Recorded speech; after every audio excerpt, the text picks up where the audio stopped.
Welcome, everybody, to the Grow Ortho live stream. I am one of your hosts, Zach Dykes, joined by James Kuck, HIP's very own SEO wizard. Welcome to the show, James. What's up, Zach? Excited to be here. I am stoked because we've already had we had an episode, if y'all don't know this, where we talked basic SEO tactics. A lot of great information. If you want to go check that out, we've put it out as a podcast, cleaned it up a little bit. You can check it out here on our channel over on YouTube. But today we're getting into the nitty gritty. We're getting into some advanced stuff. We're talking about AI, and I'm looking forward to it. But everybody, let us know where you're watching from and that you are excited about today's live stream because it is going to be fantastic. I love getting to just pick James's brain because James is amazing at SEO. That's why I call him the SEO wizard. He just doesn't wear the big floppy hat and he doesn't carry around a cane. He's just got all the Google wizardry over there. But super excited about that today because, like I said, we are talking about SEO tactics and AI and how that is going to help transform your practice, your searchability, you showing up. Because the biggest thing, everybody's on their phone. You know, you see people, they go to the bathroom. Guess what? They're on their phone. You know what I mean? Like it doesn't leave their hand unless they're asleep. And sometimes it's in their hand when they're asleep. So SEO is vital for your practice. So I'm looking forward to get into all of that. We'll also be taking questions. If you have questions, please put them in the comments so we can see them and we can address those. And we're kind of shaking it up a little bit. If you have questions, we'll jump into those once we finish what we're talking about, because we get kind of deep into these conversations, we get going, and we'll run out of time. So as you have a question, go ahead, pop it in the chat. Let us know. That way we can see everything. But hope everyone is doing excellent today. It's going to be a great time. So that's how we're changing up our live streams a little bit. But James, tell everybody a little bit about yourself and your experience working with SEO and ranking different businesses.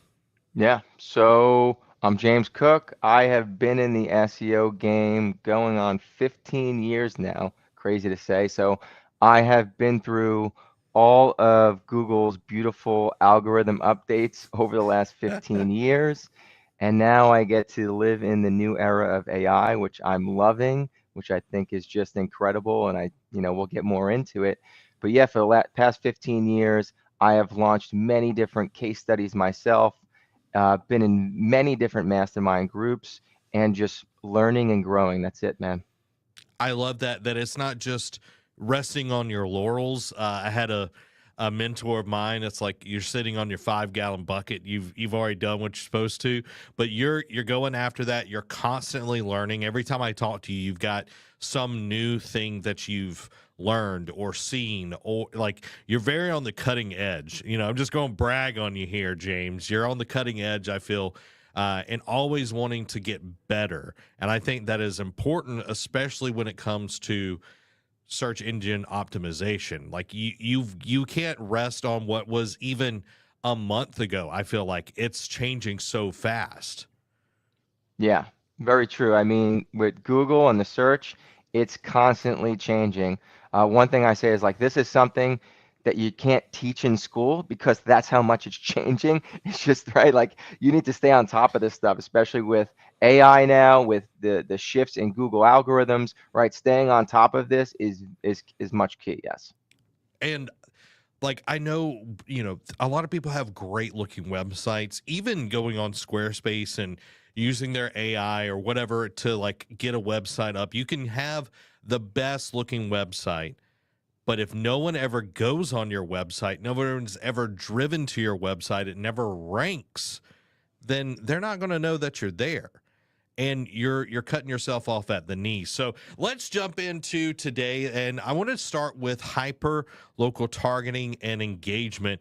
And first off, James, what is hyper local SEO and how is it different than just your run of the mill local SEO? Yeah, great question. So hyperlocal is really focusing on very specific areas and neighborhoods And usually, like with just a regular SEO campaign, yes, local SEO, you'll have your location, you'll optimize, maybe you throw the location in there in a few places, right, that you're told to do. However, Google's getting very sophisticated where they're building their algorithms and there's proximity, like algorithms in place. And what we want to do is send the right signals to make sure that we're not just ranking for the main location, but we're building out proximities. Perfect example would be if you have a business, you're in Pensacola, but you want to reach people in Gulf Breeze, right? Mm. Yes, okay, you probably have some optimizations mentioned in Pensacola, but my question would be, are you also focused on Gulf Breeze, and what kind of content are you putting on your site for Gulf Breeze? A lot of times, I would say probably none. So when we're getting hyper local, we would be building robust content for very specific neighborhoods and locations and optimizing them on the site, and then building signals that are off the site to help ramp that up. And I think that goes to knowing your community and the communities around you, because like Pensacola is a very interesting place because we're in Escambia County, and Escambia County is huge. But when you think about it, like Santa Rosa County is right beside Escambia County, and Gulf Breeze is right there. Then there's Pace and Milton, and even Jay. That area is used to driving to Pensacola for anything, really. When it gets down to it, it's Yep. like, yeah, we've got grocery stores and all of that, but if it's doctors or dentists or anything like that, we're having to drive into the city. So why wouldn't you target those people? So just kind of give me an example. Like, let's say if you're trying to reach somebody over in Pace and you're an orthodontist in Pensacola, how would you go about like hitting that hyper localization? Yeah, I would number one make sure that there's some type of optimization around pace on my Google business. That's for sure. Like service areas, we want to make sure that that's mentioned. I would want content that's generated onto the Google business that's also optimized for that.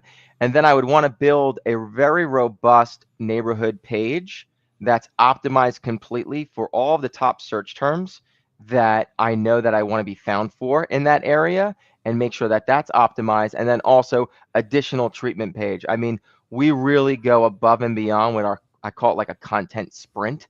Like Mm-hmm. we are building a lot of robust optimized content after doing keyword research, after doing this hyper local type of targeting research of, hey, what neighborhoods are you actually seeing patients from, or do you want to pull business from, right? Like we're looking at that scope and going like, okay, this is what we then have to build. So it really comes down to optimizing the on page of the Google business, making sure you're mentioning the type of treatments and the location, neighborhood pages on the actual website, and just making sure that that is fully optimized completely.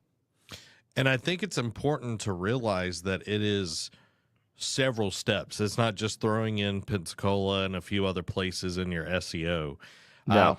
Talk to me, like, what is the importance of creating content for specific neighborhoods? Like, what are some tips that, somebody could use on how to do that well? Yeah, so I always say this, success leaves footprints. So if you just go over and you look at who's ranking for those neighborhoods, if you analyze their content, you're going to start to see specific gaps, we call them. So a Mm. gap is something that your site is lacking. That's a gap. If you want to fill that gap, you have to get that optimization. So there's usually a good, and we have a framework that we built where we'll actually go analyze the competitors who are ranking in the areas that we want, and we take all of that great information and optimization as far as like the headings, the page titles, and we make sure we start building out those neighborhood pages. So to actually build a neighborhood page, I would say first start off by going and doing a competitive analysis, see who's ranking, see what kind of content they have on there, see how it aligns with your brand. How can you reword that in your own words and to match your voice and brand voice, and then actually publish that on your site. And again, it's knowing who you're reaching out to. And it's also, knowing what your avatar for your orthodontic practice, your dental practice is. Are you, like we work with Elevation Orthodontics with Dr. Bryce. He's an adult only. Yep. So he's going to be targeting that specific age range where you could be, oh, well, I know that this area is mostly retirees, or I know a lot of new families are in this area. It's like whatever you're matching, and it's like you don't want to just throw the kitchen sink at something if it's not going to work. So you have to No. be kind of careful on that, and doing that research, I think, is pivotal to actually having something come in and work for you. Yeah, that's why we're even during our onboarding, we're very specific. We thought this out. We have our discovery call. We learn and we ask these questions because you're going to know your area way better than I know your area, right? I'll know my area better than you know my area. So that's why we ask these questions and we start to understand through research, not only through our tools that we're using and with AI, but also we bring it to the table of, hey, we see this. It's just like me mentioning, I'm not from Pensacola, but I know Gulf Breeze is fairly close. Now, Hmm. we might have a partner that says, hey, but we actually do not want to see patients from that area. And that's good communication. We Yeah. would need to know that, right? But Hmm. then again, they might go, oh, I never thought about actually optimizing. Yeah, we see a ton of patients from that area already. I would love to expand more. It's like, okay, that conversation is how we get educated on the demographic and area, and then we could go to work and make sure we're fully optimizing out. So, what are some common mistakes on like hyper localizing your practice, and like how can practices avoid that? The most common mistake that I see is there will be like we'll use Pensacola again. There's a business in Pensacola. They are optimized okay for Pensacola terms, right? And then at the bottom, they'll just mention, we service Gulf Breeze, Pace, right? They'll just mention the Mm, areas at the bottom. But there's no robust content. There's no real true signals over to Google. There's no optimizations. There's no way that just by mentioning those neighborhoods that you're really going to get strong rankings, especially if there's competitors who are doing what I'm saying with the hyperlocal. You're never going to beat them by just doing that. So the biggest mistake is just what we would call just thin content. It's not properly optimized. That is the biggest mistake that I see almost on every site that is either multi-location practice, mm. or they service a bunch of neighborhoods. They don't fully get specific optimizations at the level that they need across the board individually.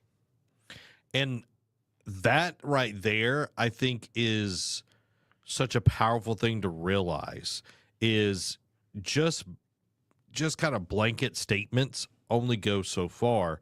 When a competitor comes in and is doing exactly what James is saying, they're going to utterly decimate you. So you have to be on the ball, and not to toot our own horns, but James does work for HIP. So if you want that help, you can come and talk to us, and James can beef you up, and the SEO team can beef up your website and everything, and make sure that you're ranking with these hyper localizations. So what metrics show if this hyper localization is actually working with your SEO?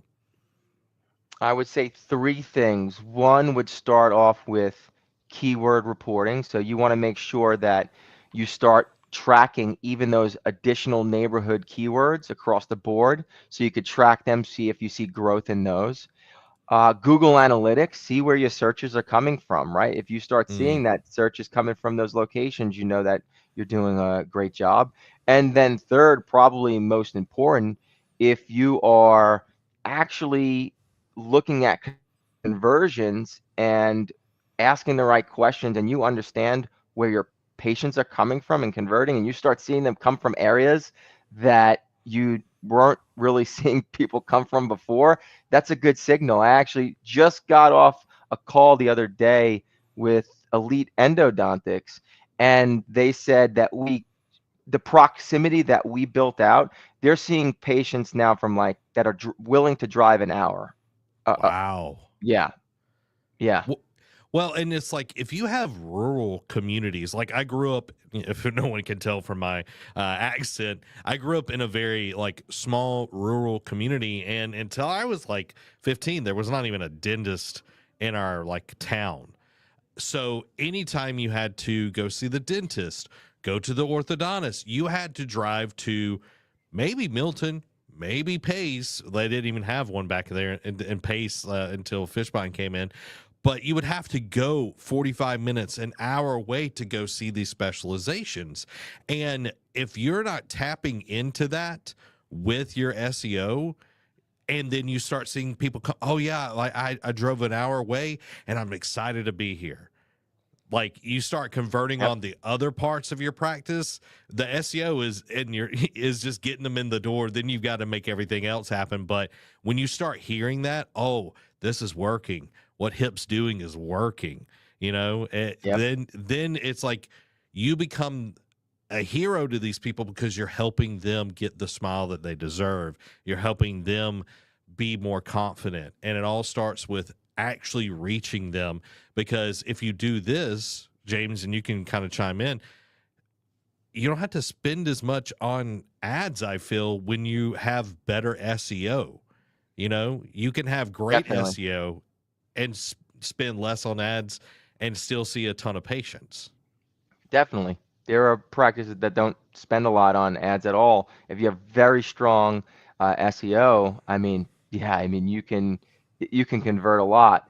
I still stand by though.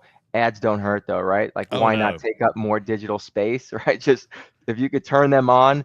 And what's beautiful about ads is you could really measure the ROI fairly easily, right? So I'm all for ads, but obviously Mhm. my domain is SEO, and I have worked with businesses that have only done SEO, and I've watched their business just explode because they Mhm. just started dominating the area.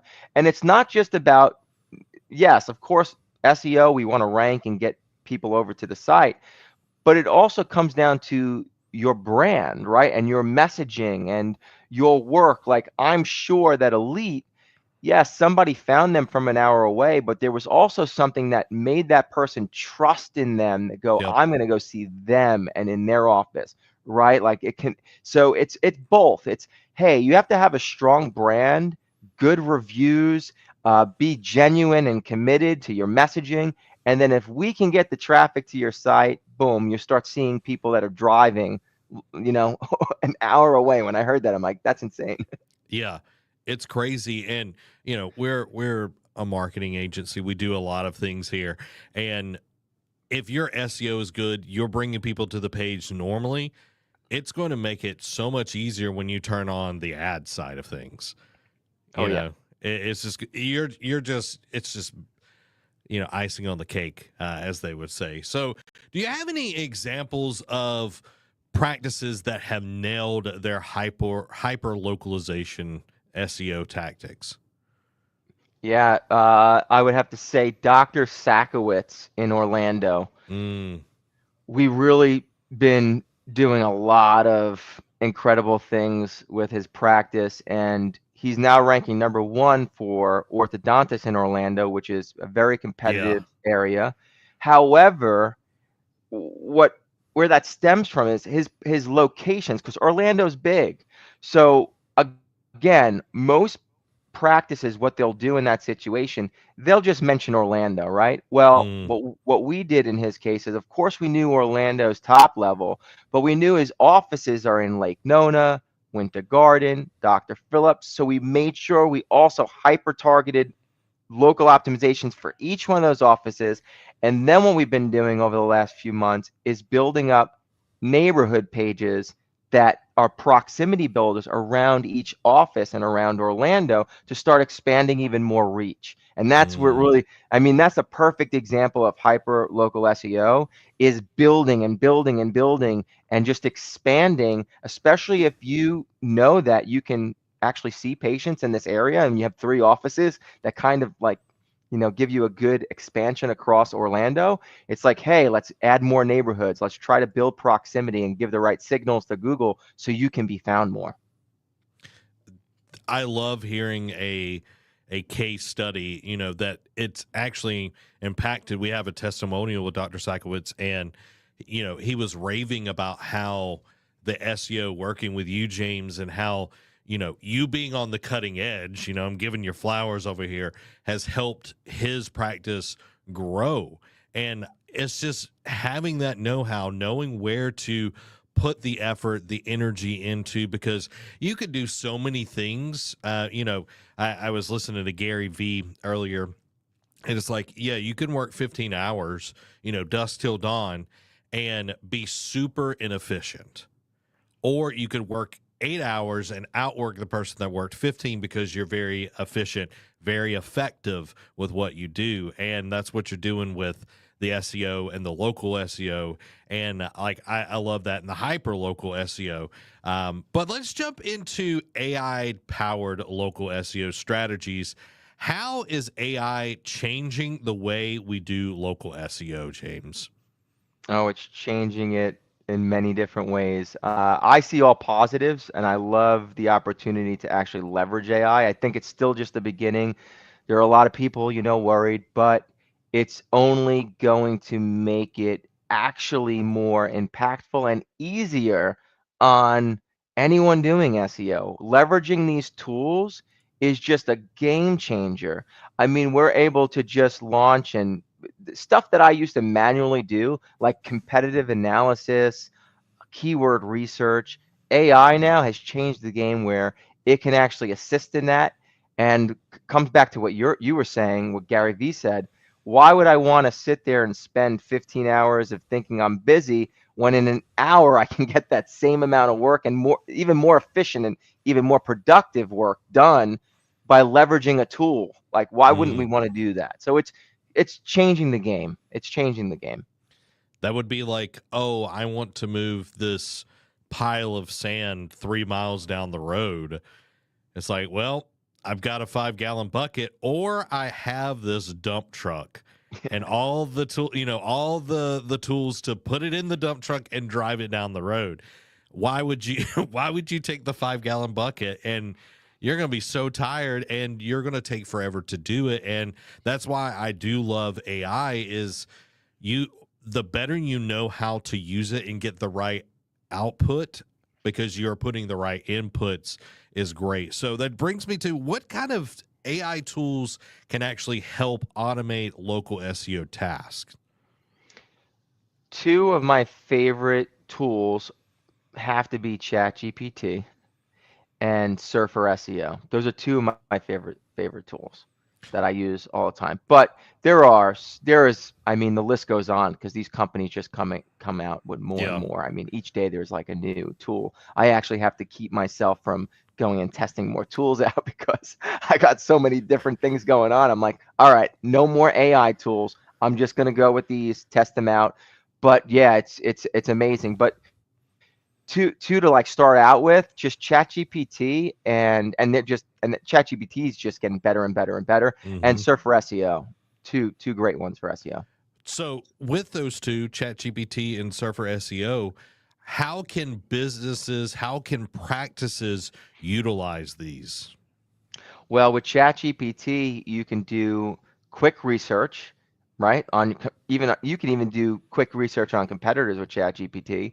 You can then have it assist you if you have the right prompts. I want to say this, the right prompts to help you generate content for the gaps that you might find that you and your competitors have. You generate content, you want to humanize it still, put it in your brand voice, have it optimized, have Serve for SEO, take it from there, have Serve for SEO, analyze it, make sure you're optimized fully, get a good optimization score because that's what Surfer will help you do.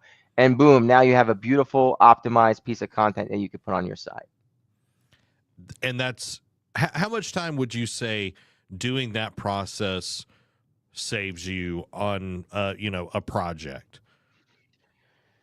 On a project, hours, And hours. Yeah. so it's like, since you've been in it, what was it, 15 years? Yep. 15 years. So someone, let's say a doctor is trying to, save money and trying to do this. How long do you think it would take them to somewhat optimize their practice using ChatGPT and Surfer SEO? The th- so the thing is this, it would definitely save them time, but there's still that learning curve, right? Mm-hmm. So I think this is what the misconception with AI, and that's where the fear came, is no one's going to have jobs. No one's going to, right? The AI is going to do everything. Well, the AI still needs someone to operate it correctly. Yep. You still need to feed it the right prompts. You still need to know what prompts are going to humanize the content that comes back. You still need to know what you're looking for when it comes to SEO as far as building internal links. So if it's a newbie that's going to just try to use AI, they might make some mistakes unless they have training along with it. Like if someone is actually teaching them. But again, it could still help assist.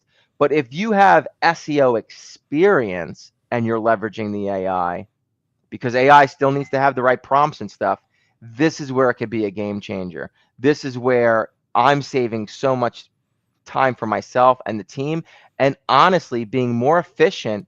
And I think the results are just going to be even better. Yeah, and the reason I was bringing that up for everyone that's watching and will watch is when you are a doctor, the best thing that you can do, the most valuable use of your time, is straightening teeth.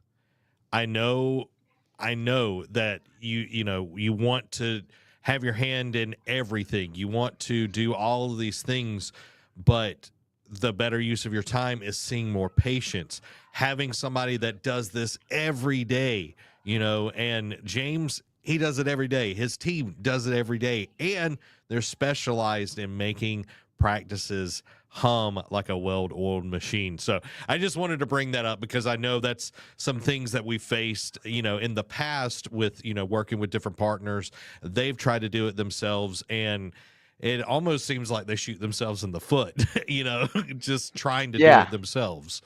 there's a lot more into it, right? It's like if I had a machine that created clear aligners in my house, I could take a stab at it, right, to try to make my own clear aligners. I just don't know right? There's more than, yeah, that's great. So the AI is the machine, it helps, but you need to know how to operate. There's little specific things that you need to know how to dial in to still get the best output, right? That input still needs to be there.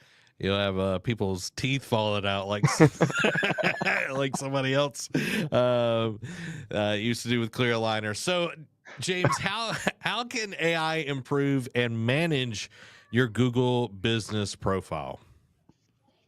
A great question. Yeah, so you can leverage it to set up automation on GMB posting, which is incredible for it. It can actually automatically answer frequently asked questions, which is incredible, and that's powerful for SEO as well. It can monitor and assist in adjustments. So for an example, if it sees something that is detected on your GMB and it wants to warn you, or it wants to actually suggest an update for an optimization, it can do that for you automatically, right? That just takes out that manual work. And even reviews, it can actually answer reviews for you on automation. You just have to be very careful with doing that. Yeah, you definitely want to have the right inputs. You don't want AI going rogue and giving somebody a soup recipe or telling them off or something like that. You definitely want to have the human element, especially with the reviews. But I love that because Google My Business profiles are so powerful in this day and age. When you search, it is the thing that pops up first. That the stack is the first thing, and then you see the Google My Business profile and the reviews and all the information. It's like, if that's set up right, you are going to be ahead of a lot of people. Oh yeah, it's one of the most powerful placements right now, that organic Google Maps. So, can AI actually write good local content? And what should businesses know before using it? Yeah, it comes back to you. Yes, it can. However, if you just go over to ChatGPT and tell it to write something, I would not just go and publish whatever that comes out, right? Yeah. You have to educate the AI, and you have to set up specific prompts, right? Very specific prompts, and start working the AI to understand your business, your brand, so it has your brand voice, and then specific prompts for optimization, how you want the content laid out. If you get that right, we are seeing no issues. I know a lot of people are saying there's issues, and there's a lot of big SEO communities that I'm involved in, we're seeing incredible results with this content. And if you were to read it, you wouldn't know that it's AI. It actually just, it seems like really well done content. You do have to humanize it a little bit. There's little things to do, but we have checklists and systems built in. And again, we're working on hundreds and hundreds of campaigns. So we have the data to understand what to do, what to adjust, how to improve it. And again, we're in the beginning, right? We're still in the beginning. AI is only getting more sophisticated and better, and we're just improving as that stuff gets updated. We're testing out more, new things, new trends, right? So, yes, you can mess things up if you don't know what you're doing, but if you know what you're doing, there is no issue at all. It's incredible to leverage AI.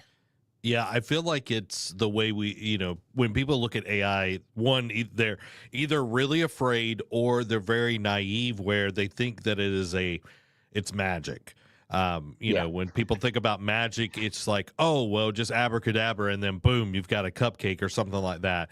But, when AI, you approach it, a lot of people approach it and expect it to do that. And then it doesn't give them what they want. So they think, everybody's crazy. This AI thing is dumb, Yep. And it's like the better you know how to work with it and spending time with it, playing with it, trying different things out, it just takes time. And, James and the team, they, like you said, they got checklists. They know what things to look out for. They know how to prompt everything. But, knowing how to use it and implement it in your business is great.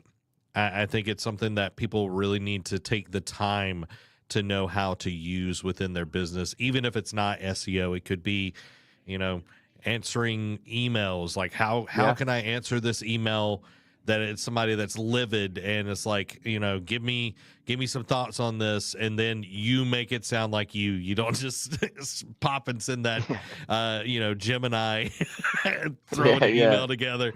But it could be, oh, I've got this huge amount of like casework, or I've got all of these messages that I need to read. I know I'm going down a rabbit hole, guys.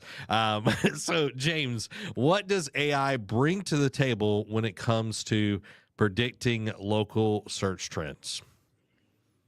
Yeah, so the biggest thing I'm going to say is just competitive analysis with AI is unreal. The amount of time it would take me to use SEO tools to go through competition, find gaps, it can instantly run through competition, find Mm, gaps, and we can prompt it to do what we look for, right? Again, just because it's AI doesn't mean someone uh, doesn't have to work it. You still have to work it, right? So we're just educating it to do what we would usually do manually, and it just boom is like a quick system. It just is so efficient. So it could do competitive analysis, it can find content gaps, it can find under optimizations and also opportunity for your site, for your GMB. It could help write content. It could give you content optimization scores so you can improve them. I mean, the list really goes on and on and on. It's just getting this set up the right way with the right prompts and understanding, but it's a game changer. I love it. Now, I feel like with the growth of AI, there are some ethical issues that could come up. Should businesses be thinking about when using AI, like any kind of ethical issues that could be with like local SEO? Like, what are some things, like some red flags that they should be aware of? Yeah, you got to be very careful because again, it comes back to if you are not doing a QA and edit, ChatGPT and any other AI content writer, they can just come up with certain things sometimes that make absolutely no sense or are complete lies, right? And that's not something that you want to be putting on your website or Yeah. content. You don't, they'll like just start putting fake reviews up. Like that's Hmm. not going to do anything good, right? Like we don't want it to do that. So yes, you'd have to be careful.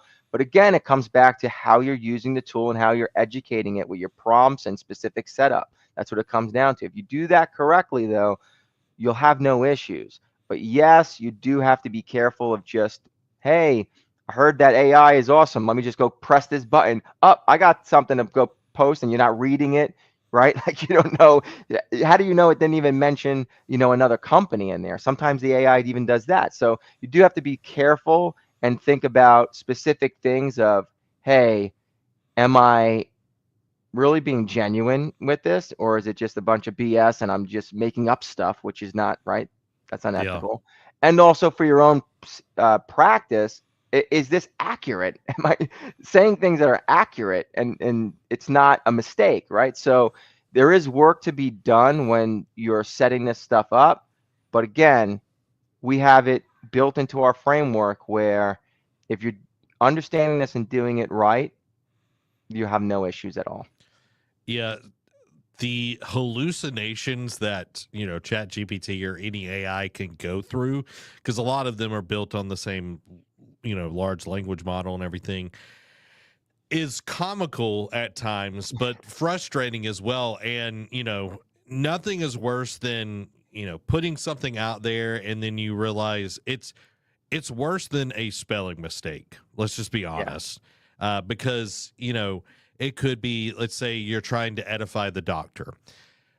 Well, the doctor didn't go to Harvard for orthodontics. He went somewhere else, or they have 3 kids. He's single. It could be Yeah. all of this kind of stuff. And it's just, you have to know how to feed it and prompt it the right way and check it. And it could also be, it could be as simple as, well, this doesn't really sound like our brand. So let me ask it again. Hey, match our brand voice and everything. It could be from small to bigger issues. You just need to be aware. Again, it's not a magic wand. It's more like kind of the monkey's paw. You got to be careful what you wish for sometimes. So where do you see AI and local SEO going in the next few years, James?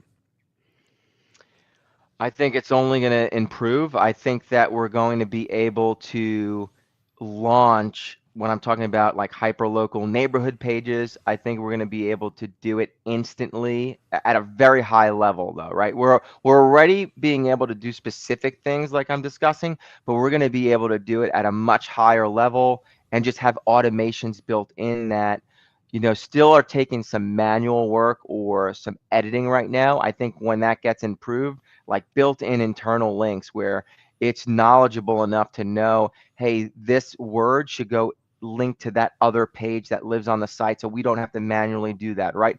I could just see like AI is going to be able to just be so efficient, and the scalability, that's the best word to use. Mm. Be able to take what we do, take our framework that we're doing, and we're already leveraging AI, which actually helped it even improve even more. But over the next few years, I can see where we're going to be able to program it where, hey, we have this specific page and framework that we want built out. Boom, we have it in a system where AI can actually build that out instantly, but then like duplicate it across the board wherever we want it. So I see it going there, definitely in a short period of time. That is exciting because as cool as image generation or video generation is, having something that is more tactical, and I come from the world of video. Like us video makers are like, yeah, it's cool, but we still want to make videos, Yeah. but being able to have that scalability on the SEO side is going to absolutely crush. So let's talk about some integrations and implementations that we can use. So how can practices combine hyper-local SEO and AI tools for a stronger strategy? Yeah, so coming back to the tools that I said, like ChatGPT or Surfer SEO, I would, depending on your budget as well, I would say implementing them right into your SEO campaign right away would be the best thing for you. First, starting off with an analysis, like getting your own SEO audit of your site. You can even have AI do that. Get some feedback from that audit, see some of the red flags that are in that audit, and then improve them by leveraging ChatGPT again and Surfer SEO to fill those gaps. I think also, we talk a lot about AI, and a lot of it comes to with on-page SEO, which is coming down to like content and optimization. That's where everything starts. That's why it's so important. However, there is also the part that you want to build authority. Mm. And one of the things when I was pointing out Dr. Sakowitz with Orlando Orthodontics, yes, we're doing an incredible job with on-page optimization, but what we're also doing off-page is we're leveraging AI also to find opportunities, especially through competitive analysis, of what can we do off of the site that influences the authority and power of his website, so Google recognizes it as an authority, which comes down to backlink building. So through like competitive analysis with AI, you can also start finding these gaps of, hey, there's another local practice a couple miles away. Well, he has these powerful backlinks. Where did he get them from? What are their metrics? Well, can we get the same links? If not, how do we get other links that are just as powerful? That's the type of strategy you want to build into. So you don't just want to be leveraging AI to do your content and your on-page optimizations and audits and competitive analysis, but you also want to leverage it to start finding these additional gaps that you can actually start improving to build your authority. Because at the end of the day, if you're in a competitive area like Orlando, New York City, Miami, you're going to need something that just is not just on page. You're going to need the special sauce, I call it. You're going to need something that is actually building your authority up. And in order to do that, you could actually leverage AI to assist in that as well. That is so cool to be able to use it in so many different ways. And I think, knowing that as a business, regardless of the budget, you can utilize these tools. But let's talk about like someone that has either a startup or they're trying to grow. They've got a small practice and they don't have a big budget at the moment. What are some methods that you would say they could use to be able to use hyperlocalization and AI? Yeah, I would go over to ChatGPT, the free version, so you don't really need a budget for that, or even DeepSeek. You could use DeepSeek. And I would just ask them to analyze the website. And I got to be careful with what I say here, though, because again, AI is not 100% accurate on some specific things, right? So when you do use these tools to analyze your site or give an audit, you have to be careful of everything that comes back. And that's why we have specific prompts, me and the team, that we're using. And also, I will say this, the paid versions of AI are definitely better. And there's a reason why they're creating those paid versions over the free version. But you could, for just starting out, go plug in your site, feed your URL in there, and just prompt it to do an SEO audit and put in like your top seed keyword. If you're an orthodontist in Orlando, say, please run, a local SEO audit for my site. I'm a local orthodontist in Orlando. Give me feedback and see what it comes back with. And you could just start at that point right there. That is awesome. So, a lot of great tips within this episode, everybody. That is our stream today. Make sure to like and subscribe to our weekly podcast and our weekly live streams. Go check out the Grow Ortho podcast and our new show, the Grow Dental podcast, to hear more content that can help you grow your practice. And Mark Twain said it best: the secret of getting ahead is, of course, getting started. So get out there and get started on the changes you want to see in your practice now. This has been Zach. And I'm James. Thank you for listening to the Grow Ortho podcast.